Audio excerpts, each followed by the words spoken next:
When my fiancée returned from her girls' weekend trip, I uncovered shocking secrets about her past and called off our engagement. Be me, 29-year-old David, living what everyone thinks is the perfect life in Miami. Marketing consultant making good money. Got the nice apartment, decent car, beautiful girlfriend. Life looks amazing from the outside. But something's been off for months. Claire used to laugh with her whole face. Now she barely looks at me when I talk. Conversations feel like reading from a script. Her scent changed too. New perfume I never complimented. Never got close enough to smell it properly. She says I'm being distant.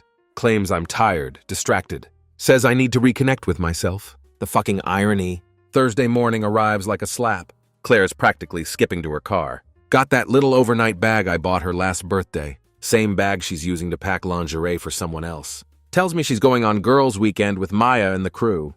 I don't cry. Don't scream. Don't punch anything? Just stand there holding her blue tea mug. The one with the chip she never let me throw out.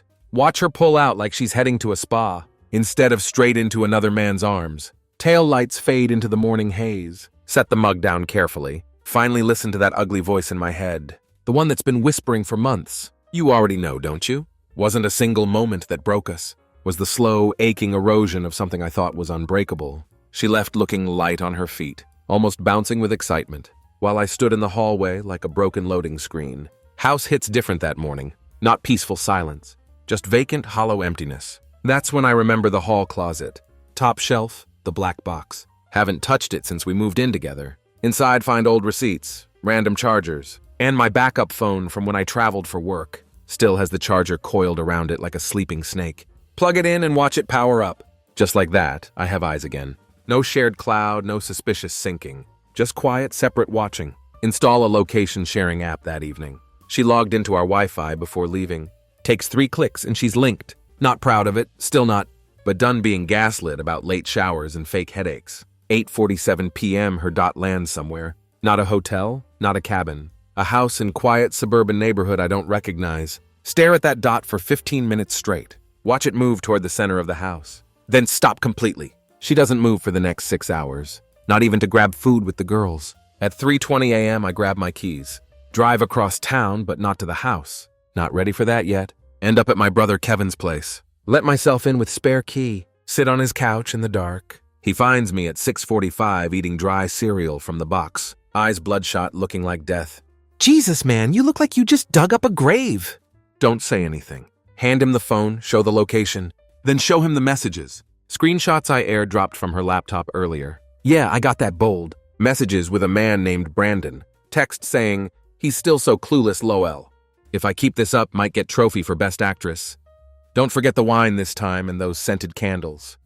You know what they do to me? Kevin reads in silence. Lets out long, low whistle. I knew something was off with her, but damn. This is cold. Yeah, cold like a blade straight from the freezer. Kevin doesn't say much after that. Just grabs 2 beers from the fridge. We sit watching morning light creep through blinds. Like it's ashamed of what it has to reveal. You going over there? He finally asks. No, not yet. Want more information first? Don't want to walk in half-informed. Let her flip the script on me. Seen Claire lie without blinking. Watched her twist words like balloon animals. Smiling wide-eyed, completely unfazed. If I confront her now, she'll spin it. Make it my fault somehow. That's what she's good at. Taking your sanity and making you apologize for losing it. So I go home that afternoon. Call Maya. Her ride or die best friend. Casually ask if the girls made it to the beach house safely. Maya hesitates for a second. Oh yeah, we're just chilling.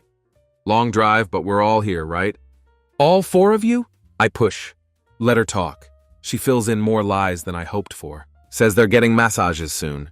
That Claire is already 2 glasses deep in the wine. Thank her and hang up. Feel my stomach twist because I get another ping. Claire's still at the same house. Wait until that evening around 6:15 p.m. Get dressed in black joggers and plain tee. Throw on a baseball cap. Get in my car, heart pounding the entire drive. Takes 35 minutes to get there. Hands stay steady even though pulse is racing. Don't know what I'm going to do when I arrive. Just know I have to see it with my own eyes. Need it burned into my brain. So I never let myself forget what really happened. Neighborhood is quiet cul-de-sac. Middle upper class with wide driveways. Her car is the only one parked out front. Park 2 houses down and kill the engine. Wait 7 minutes, then start walking. Creep up the side of the house. My breath catches in my throat. Through narrow gap in the blinds, I can see the living room. Claire's laugh filters through the open window. A laugh I haven't heard in months, not around me at least. Her hair is down, flowing over her shoulders. That same stupid silk robe she used to wear for me, barely clinging to her body. Next to her, with arms around her waist, is him. Brandon, younger than me by several years. Smug-looking, the type who uses too much hair product. Thinks a sharp jawline equals a personality. He's pouring wine into 2 glasses, while she whispers something into his neck, then tosses her head back and laughs again. Cannot move, frozen like a statue.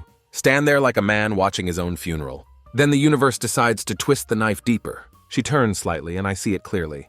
The necklace around her throat, my mother's necklace. The one I gave her on our 4th anniversary. The one she told me she lost 6 months ago.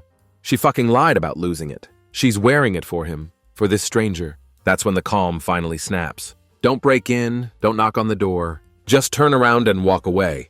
But I'm not done. Not even close. That moment I decide exactly how this ends. Not with yelling, not with violence. With precision, with complete finality. Get back to my car and hands are shaking. First time they've trembled through this whole thing. Not from fear, not even from heartbreak. Something far deeper and uglier. Electric rage bubbling just below my skin. Grip the steering wheel until knuckles turn white. Stare at my reflection in the rearview mirror. That necklace was the turning point. Wasn't just the betrayal anymore. Was the deliberate, calculated nature of it. Claire chose to wear it that night. Like she needed a trophy from the life she was destroying. A middle finger to everything we ever built together. Sit in my car for almost an hour. Before I can even start the engine. Don't cry, can't cry. Feel like something inside me got cauterized. Burned closed and sealed forever. By the time I get home, the house feels like a crime scene. Walk in and everything is wrong now.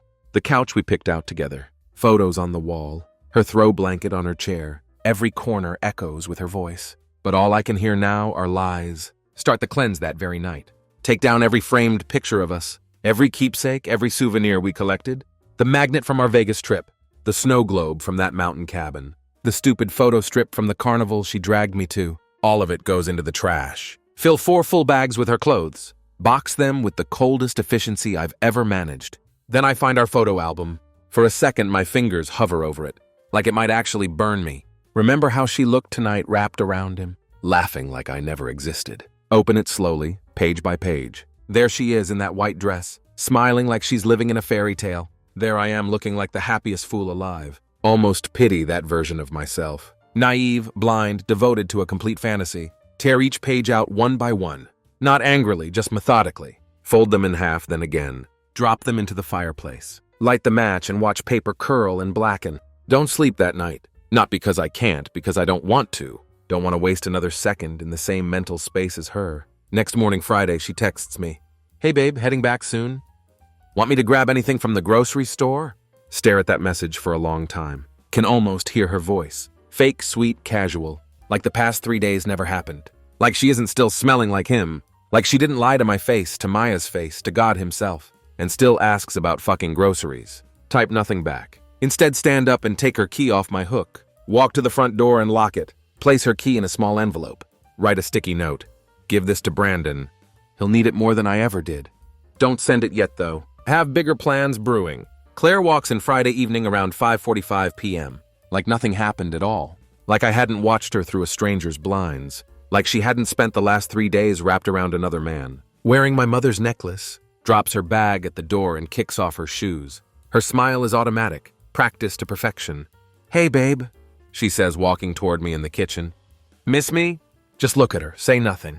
She steps forward for a hug. I shift slightly, letting her arms graze my shoulder. She freezes, her smile flickering like a broken light. Something wrong? She asks. Don't answer. Let the silence do the heavy lifting. Air turns dense and uncomfortable. She looks around the kitchen, maybe realizing for the first time something has changed. Wedding photo missing from the fridge. Her favorite mug not in its usual spot. Pink slippers gone from under the counter. What's going on? She asks, voice getting thinner. Finally, I speak. Where were you, Claire? Her face twists like I just insulted her mother. Seriously? I told you with Maya and the crew? Don't lie to me, I say flatly. She blinks hard. There it is. That flicker of panic. Gone just as fast as it appeared. Excuse me? She snaps. Step to the counter and pick up my laptop. Turn the screen to face her. Message thread is still open. Brandon's name clear as daylight. Screenshots and timestamps all there. Claire doesn't gasp, doesn't cry, crosses her arms and stares at screen, like she's grading a student's paper. Wow, she says coldly. You really went through my stuff? That's what you're leading with? I ask. Not the part where you've been cheating on me? Sleeping with him, wearing the necklace you said you lost? Her lip curls into that familiar sneer. Don't be dramatic. I laugh, loud and sharp. Dramatic? You called me clueless while planning your little spa night with Brandon. You called me pathetic in one of those texts. She rolls her eyes like I'm being unreasonable. You were never supposed to see that? Oh, I'm well aware of that. For a moment she looks down, then back up with that cold, dismissive smirk. Haven't seen it in years, but suddenly remember it too well. The one she used on waiters when her order was wrong. On telemarketers, now on me. You're not exactly a saint either, she snaps. You've been distant for months. I felt like I was living with a ghost. I needed something real. Something real. I step forward. Then why lie? Why sneak around? Why keep using me while you played house with him? Her mouth opens, but no sound comes out. For once, she doesn't have a script ready. Don't yell, don't throw anything. Just stare at her until the silence makes her fidget. I want you out, I say finally. Tonight, her jaw drops like I just slapped her. You're not serious. I've already packed your things. They're in the garage. She scoffs, trying to regain control. So what? You're just ending 8 years like that? No, I say calmly. You ended it. I'm just finally closing the door. Claire doesn't cry, doesn't apologize. Walks past me slow and spiteful. Grabs her bag from the entryway. Slams the door to the garage hard enough to rattle the frame. Stand alone in the kitchen. As the garage door buzzes open, think that would be the worst of it. But I'm wrong. That night after she leaves, she sends me one last message. You'll regret this. I always land on my feet. That message sits on my phone like a bruise. That won't fade no matter what I do. The audacity of it keeps me awake. Not because I fear her landing on her feet. No, she will. That's Amanda's whole existence. She never stumbles unless it's into someone else's arms. What keeps me up is how she weaponized certainty. Like her betrayal was just a power play. A chess move where I made the mistake of flipping the board. Like she was still in control somehow. So I decide to take that control back. Next morning, I contact an attorney. Never needed one before. But now I want someone sharp, fast, and relentless. Find a woman named Victoria Chen. Specializes in high-conflict divorce cases. Send her everything within hours. Screenshots, message logs, photos, the whole arsenal. She has a strategy ready immediately. Claire has no prenup to protect her. Half the house, sure, but everything else is fair game. More importantly, infidelity-proof shifts leverage significantly. By Wednesday, the papers are ready to file. But before I serve them, I make one more move. Message Maya directly. Hey, thanks for lying for Claire. Thought you should know she's not as slick as she thinks. Takes her 8 minutes to respond. Wait, what? I didn't lie. Claire told me you knew about everything. Said your relationship was basically over. Said you were cool with it. There it is, the second narrative. Claire had been running a whole different story. Not just to me, but to her friends too. Made herself the victim in a fantasy breakup, where I was cold, distant, unloving. So when she started seeing Brandon, it wasn't cheating in her mind. It was just moving on. Classic Claire manipulation. Maya follows up with 4 more texts. Apologies, shock, complete disgust. Says she hadn't even known about Brandon until recently. Just assumed Claire was with some rebound guy. Tell her not to worry. It wasn't her lie to carry. Real twist comes later that day. Brandon messages me directly. Yeah, he fucking messages me. Finds me on Instagram. Sends long dramatic DM. Look, man, I didn't know she was still with you. She told me you two were separated. I'm not about this kind of drama. I'm sorry. Stare at that message for solid 15 minutes. That's when it hits me like a freight train. Claire had been lying to both of us. 2 completely different lives. 2 versions of herself. And now the stories are colliding hard. Reply simply. She's all yours now. Enjoy cleaning up the mess. He leaves me on read immediately. Wednesday, Claire shows up unannounced. Knocks like she still owns the place. Don't open the door right away. David! She shouts from outside. This is ridiculous. Be a man and talk to me. Watch her through the peephole. Arms crossed. Expression flickering between fury and panic. She's not used to being shut out. Thrives on confrontation because it means she's still relevant. After a full minute, I open the door, just wide enough to pass her an envelope. Consider this the last thing you'll ever get from me. She opens it right there on my doorstep. Her expression freezes completely. Divorce papers in black and white. You're kidding, she whispers. I'm not. And if you try to make this messy, I'll show the judge every message. Her jaw clenches tight. Looks like she wants to lunge at me, but her pride won't let her beg. Not yet, anyway. You'll regret this, she hisses. You think anyone's going to love you after this? You're damaged goods. I smile for the first time in days. So were you. But unlike you, I'm fixing it. She leaves furious but quiet. For exactly 3 days. Takes her exactly 3 days to come back swinging. Friday morning, I get a call from my boss. Says he wants to check in after hearing something concerning. Sit there half asleep with mug of black coffee cooling. Heart starting to beat harder as he speaks. Apparently Claire had called HR yesterday. Told them she was worried about my mental state. Claimed I'd been making threats against her. Subtle things. Calculated perfectly. Vague enough to trigger red flags, without giving them reason to dismiss her entirely. The perfect sabotage attempt. That's her new angle now. If she can't control the romantic narrative, she'll control the professional one instead. Try to destroy my career while she's at it. But I'm ready for this move. Send my boss the email thread with my lawyer. Formal notice about the pending divorce. Include time-stamped copies of Claire's messages. Calmly explain I've been documenting everything. He backs off fast, apologizes, says to take whatever time I need, offers to keep things confidential. Thank him and sit back in my chair. Claire isn't trying to come back anymore. She's trying to burn what's left of my life. Salt the earth behind her. Keep quiet the rest of that day. Don't respond to her messages. She sends 6 of them with escalating tone. You're really going through with this. You've ruined everything we built. Brandon's not even talking to me now. You twisted this whole situation. You know that, right? I hope you rot in that empty house. Isn't anger that hits me reading those. It's sadness, but not for her. For the version of me that once built a life around someone like this, someone who lied so naturally she forgot she was doing it, who weaponized affection like currency, who wore my dead mother's necklace while straddling a man she barely knew. Take that necklace back, by the way. Snuck it from the garage before she left that first time. It's in a drawer now, safe. Not keeping it out of sentiment, keeping it as evidence of what I survived. Proof of how deep her betrayal really went. Maya calls that evening, sounds tense. I don't want to get in the middle, she says. But Claire's spiraling hard.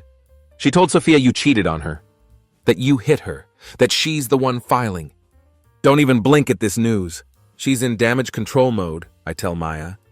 She knows what's coming. What is coming? Maya asks. Her voice drops lower, more serious. Because if you're sitting on something big, now's the time to use it. And I am sitting on something big. Because what Claire didn't realize in her panic was that Brandon had also started talking. Quietly, carefully to a few mutual connections, what I found out was devastating. She wasn't just seeing him romantically. She was using him financially and emotionally. Told him she'd been abused by me. Said I threatened her with a kitchen knife once. That I isolated her from friends and family. Had a whole victim role rehearsed perfectly, complete with bruises she blamed on yoga accidents, and clumsy falls downstairs. Brandon had started to realize just how deep the manipulation ran, how expertly she played both sides. He sent me one final message that night. I'm out, you were right about everything. She lied to both of us about everything. I feel sick about this whole thing. Good luck, man, I mean it. Save that message immediately. Every digital breadcrumb she left behind. Now cataloged, time-stamped, and filed away. Not planning revenge exactly. Building immunity against her lies. Saturday morning, Claire finally goes quiet. No texts, no calls, no surprise visits. No twisted messages pretending to be remorse. For the first time in weeks, the silence is different. It's not tense, it's clean. Can actually breathe again.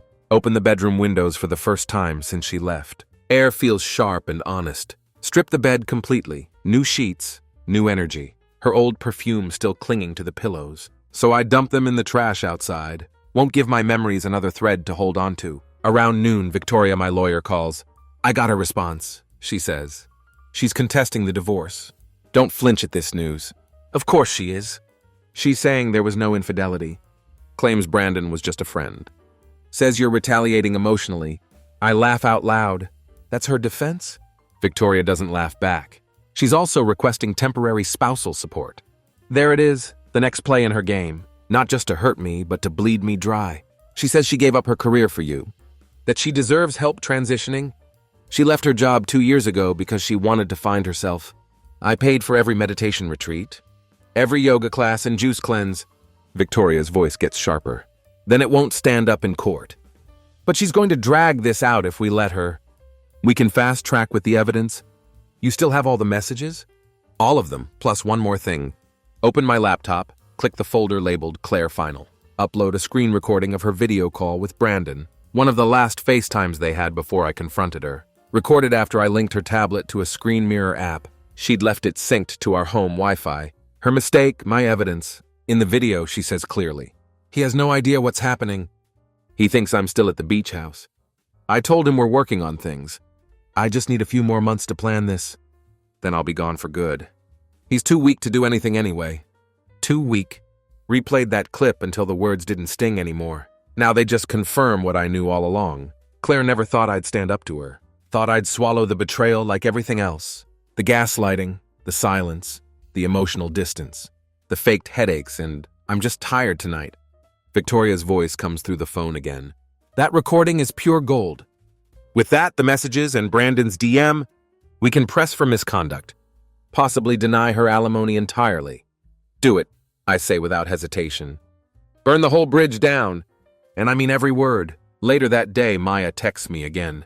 "Just a heads up, Claire's trying to get ahead of this. She posted some long story on social media, calling you emotionally abusive. Claims you manipulated her into silence. Wouldn't let her leave. Don't even bother looking it up. She's spiraling," I tell Maya. "She's terrified." Maya replies, "Good, because it's not about revenge anymore. Not about heartbreak either. It's about truth." And Claire had spent so long rewriting history, she forgot something important. I kept receipts for everything. Saturday morning brings an eerie calm. No texts, no surprises, no ambushes from her truth crusade.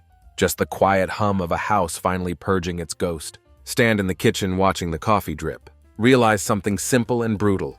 For the first time in years, I don't feel like I have to brace for anything. No walking on eggshells anymore. No decoding moods or wondering who she'll be when she walks in. Claire was a storm, loud and sudden. Always expecting someone else to pick up the debris after she passed through. But now she's out there trying to whip up sympathy. From people who are slowly catching on that she wasn't the victim. She was the arsonist. Around noon, I get a message request from unknown number. Open it to find Sophia, her other best friend. "Hey, I don't know what to believe anymore. But Claire's losing it completely.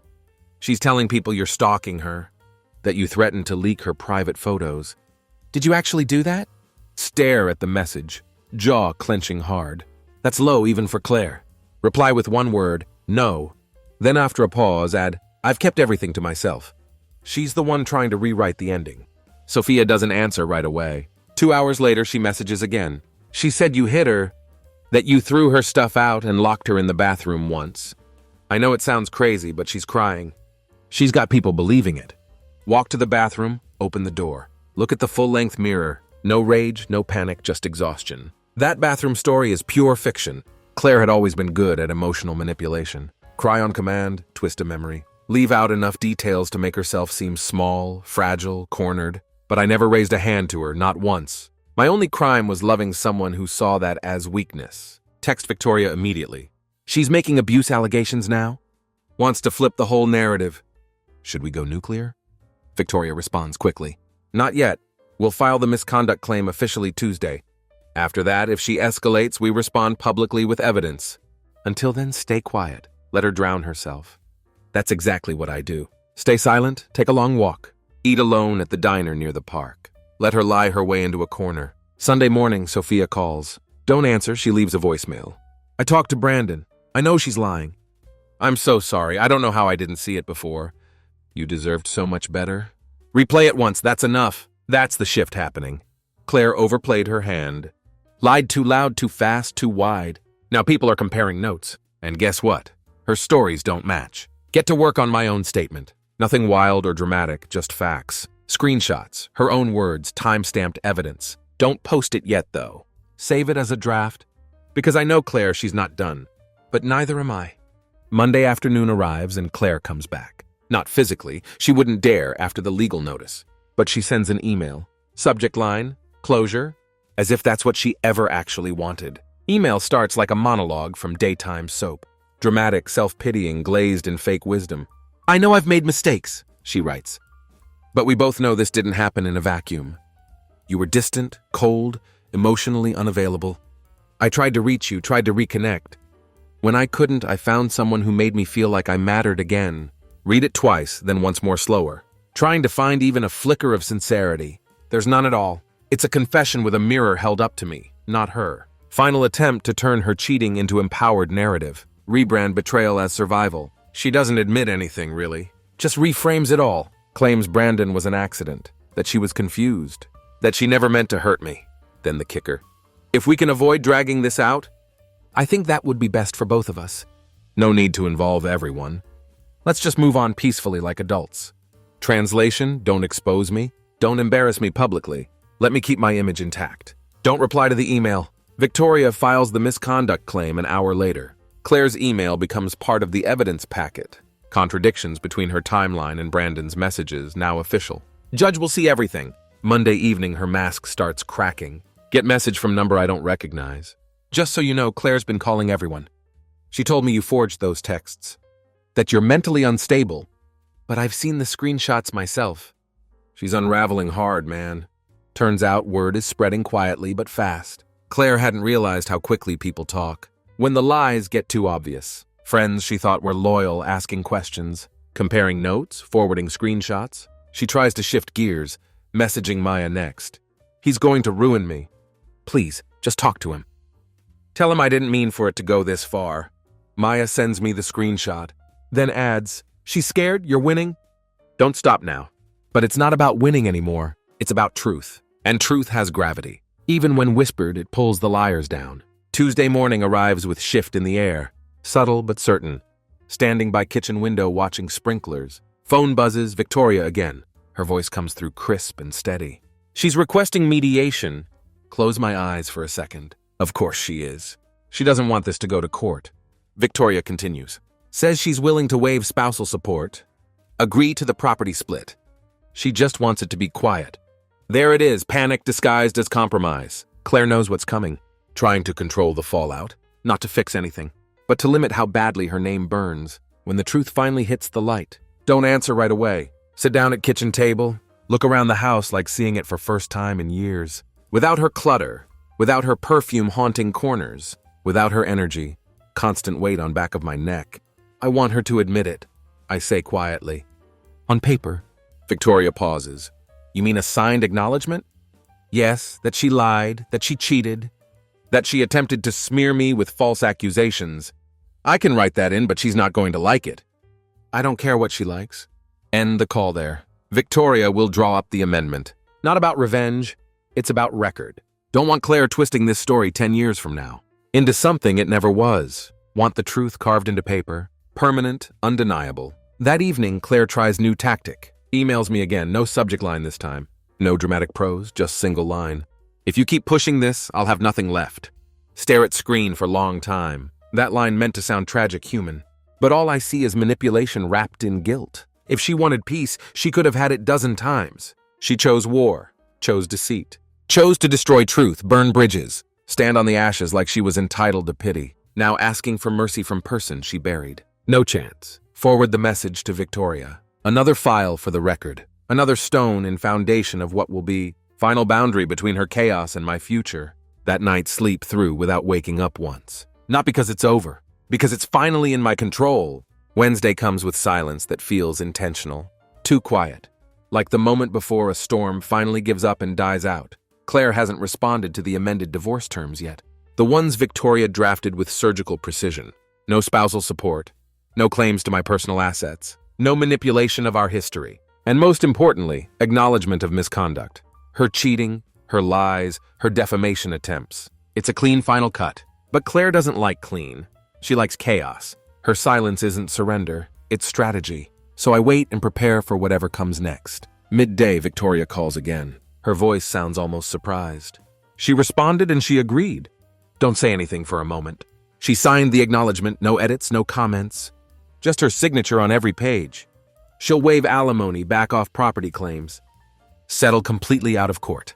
There it is, the end. Not with fireworks or screaming, not with begging or some dramatic apology. Just a signature on cold documents. That tell the story she spent months trying to erase. Feel anticlimactic, honestly. Expected to feel triumphant, vindicated. Don't feel either of those things. Just feel like I survived something I never should have endured. That night, Maya messages me again. She's gone quiet, deleted all her social media. She told Sophia she's leaving town for a while. Stare at the message for a long time, then type back, "Good." She needs to sit with it, because that's what she'd never done before. Sit with the consequences. She always moved fast, lied fast, recovered fast. Landed on her feet like she said she would, but not this time. Now she has to live with the truth. On paper, in silence, no audience, no applause. Step out onto the porch with a drink that night. Just me, sound of crickets in the summer dark. Long, cool breath of air. For the first time since that stupid girls' weekend, I feel completely clean. Haven't just erased her from my house. Erased her from my story entirely. She's become what she always was. A lesson learned, nothing more. It's been 7 weeks since Claire signed those papers. Got the finalized divorce documents in mail last Wednesday. Thick envelope, heavy with quiet finality. Don't open it right away. Just hold it. Sit on edge of bed. Look around my room. Clean walls, new bed sheets, no perfume in the air. No more second guessing. No more hidden browser tabs. No more wondering where the hell she really was when she said she'd be home late. Just silence, the good kind this time. When I finally open the envelope, read the pages slowly, carefully. Each clause feels like closure. Each line of her signature, neat and cornered, feels like final breath of ghost that lingered too long. Don't cry, don't toast, don't even tell anyone at first. Just sit still because this isn't victory. This is freedom, pure and simple. Few days later, Brandon messages me again, short and blunt as always. She tried to contact me, I blocked her. Just wanted to say thanks for exposing it all. I was hooked hard, man. You saved me a year of hell. Don't reply, what's there to say? He was a chapter in her mess, just like I'd been. He got the shorter version, sure, but at least he had a warning.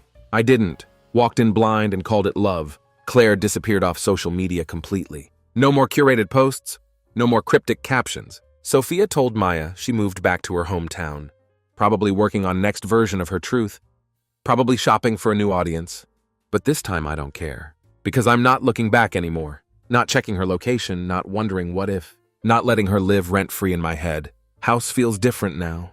Every room touched by this purge. New pictures on walls, new furniture. Hell, even repainted the guest room. Claire never let me touch because she liked the color as is. That color is gone, just like her. People say healing comes slow. Maybe they're right for some, but sometimes healing looks like stack of documents. A deleted number and quiet house that doesn't lie to you. Peace is a better companion than any beautiful liar will ever be. So here's my advice for anyone reading this, wondering if it's worth confronting the truth. Do it, even if it shatters everything, even if it leaves you gutted and empty. Because what's left afterward is real, honest, and completely yours. Trust me on this, peace built on truth beats happiness built on lies. Every single time, no exceptions, no compromises. The truth might hurt like hell, but lies will destroy your soul. And when the dust settles, when the lawyers finish their paperwork, when the mutual friends pick their sides, when the social media posts stop, you'll be left with something invaluable. The knowledge that you didn't accept the lie, that you chose your own dignity over comfortable fiction. Claire taught me something important. Not about love, but about myself. About what I will and won't accept. About the difference between being alone and being lonely. About the price of truth and why it's always worth paying. 6 months later, I'm sitting in same kitchen. Same coffee mug, same morning routine. But everything else has changed. The air feels lighter, cleaner. The silence feels peaceful instead of ominous. And when I look in the mirror, I see someone who survived. Someone who chose truth over comfort. Someone who learned the hardest lesson of all. That sometimes the person you love most is the person destroying you slowly? Would I do it again? Face all that pain, all that chaos? Go through months of legal battles and sleepless nights? Watch everything I built crumble to dust? Yes, without hesitation. Because the alternative was living a lie forever. And that's not living at all. That's just existing in someone else's fantasy. The red coffee mug is gone. Threw it out with everything else. Now I drink from a simple white cup. No chips, no history, no lies. Just coffee and morning light. And the quiet satisfaction of knowing that everything in this house, everything in this life, belongs to me and me alone. Sometimes people ask if I miss her. If I ever wonder what might have been. If we could have worked it out somehow. The answer is always the same. You can't miss someone who never really existed.